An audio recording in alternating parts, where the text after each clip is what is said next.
Cine caută casă la Poșta Veche? Ia uitați-vă ce frumusețe. Două locuri de parcare. Așa arată ograda. Cine e interesant rămâne aici, vă vedem câteva minute. Deci mergem repejor să vedem despre ce merge vorba. Așa se primește ograda. Avem rulete. Supraveghere video. Terenul e în jur de 3 întreg și 2 ari. Așa, două locuri de parcare. Putem instala panouri solare. Stații de încărcare. Aici avem zona barbecue la moment amenajată. Comunicațiile. Așa avem un bloc sanitar. Poate prinde foarte bine în timpul verii. Felul următor. Teritoriul e amenajat. Fațada e proaspăt finisată. Ne aflăm la Poșta Veche, pe strada Victor Crăsescu. Așa, condiționările. Sistemele de scurgere, acoperișul nou-nouț. Avem zona verde. În felul următor arată ograda. Și arată casa. E într-un nivel. Este a doilea etaj de tip mansardă. La moment nu se folosește. Dar la dorință se poate de amenajat. Are geamuri. Tot instalat. Deja doar accesul rămâne de instalat.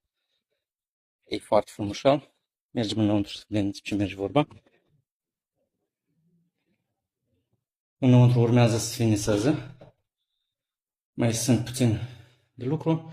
Însă și asta se face. Așa. Sistemul de filtrare. Felul următor. Intrarea în beci. Asta e zona de intrare. Ea o să fie finisată. Foarte interesant. Pe mâna dreaptă avem bloc sanitar. Următorul e dormitorul mic. Așa arată. E dotat cu toate cele. Culorile sunt alese cu gust. Ușile. Cine cunoaște. Întrerupătoarele toate sunt negre. Felul următor. Trecuri. Așa. Camera pentru copii.